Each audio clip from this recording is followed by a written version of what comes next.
باجار کوبانی و گندوارن وی حتی نها وکی بره لجر دور پیچینه.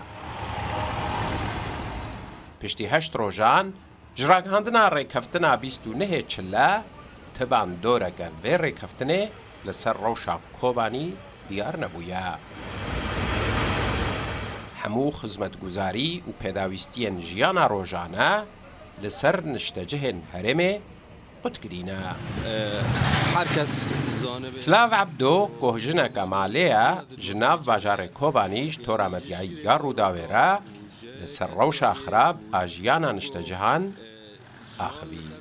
ملت کوبا نسر بیسترونه امد من حصار دانه نه کربا ما هی نه آوا ما هی نه انترنت ما هی نه شیر زاریان ایدن الباجر مایه نه حفاظ مانه نه خارن مایه آردی هانی کد کنه نانه ایدن داوید باید پر مال هنه به مازوتن تشتی کل باجر تی دینه جی پر بهایه یعنی پر قیمه و پر بهایه ام تخازنه و حصارا سر مرابه ایدنانی ملت پر دیشه.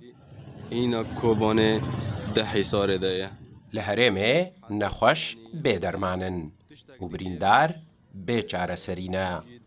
روشا کرتا تندرستیه به تمامی تکچویه.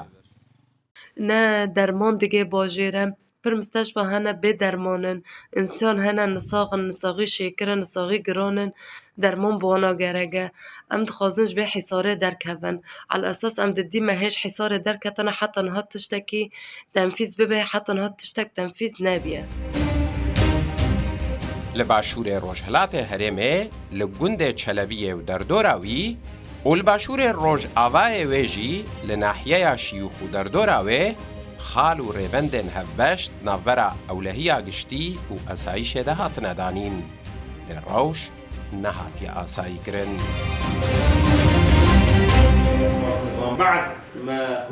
جوینات نافبرا شانده گریببریا کوبانی هنکسایتین جواکی و نونرین حکومت دمکی سوریه دل باجار حلبه حتى نها بأنجام بربچابويا.